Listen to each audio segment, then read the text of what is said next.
Welcome to another video from the DJpodcast.com in our How to DJ with Traktor Pro 2 series. You guys asked for it, so now let's take a look at sample decks inside of Traktor Pro 2. We're in Traktor Pro 2 now, and we're going to start off by changing our deck D to be a sample deck. All you have to do is go over to the deck letter and change it to a sample deck. So I'm going to change deck D. So I'm going to go over to the D, and you can see the D turns into an arrow. Click on the arrow and I have the option of what I want that deck to be. I'm going to simply change it to a sample deck, and now I have 4 more additional sample slots that I can use during the mix. Okay, let's talk about some of the different controls that you have over the individual samples. The most immediate ones that you see right now are right here. We've got play, volume, and filter. But there are a couple other options that are available for each sample as well. You can see under the name of each sample, there are 3 gray rectangles, and these are indicators for the individual sample options. Let's mouse over the sample and you can see that they change.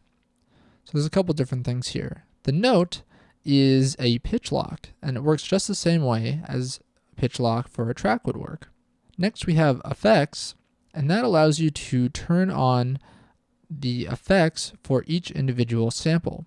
So you're not affecting all of the samples in the sample deck, only the ones with FX turned on. We also have a headphone icon for queuing, and to the right we have a toggle.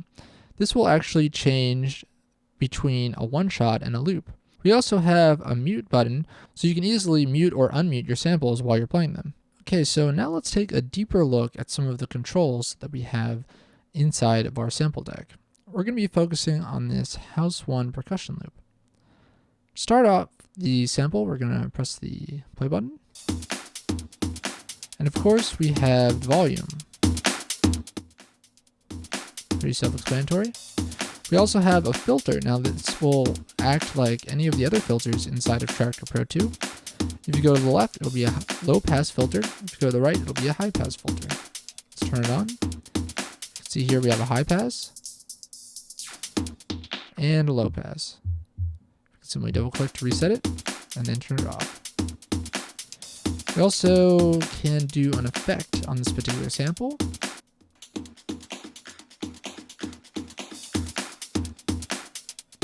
Now let's talk about the pitch lock. We're going to go up to our master clock here, and we're just going to set this to something really high, like 137. You can hear that the sample is sped up, and you can hear quite a difference. Now let's turn on the pitch lock. It's still faster, but it sounds a lot better than it did before. Of course, you can always mute the sample, and if you want, you can simply turn the sample off. That's all the time we have for today to talk about sample decks inside of Traktor Pro 2. For more of our videos, please check out the DJpodcast.com. Thanks for watching.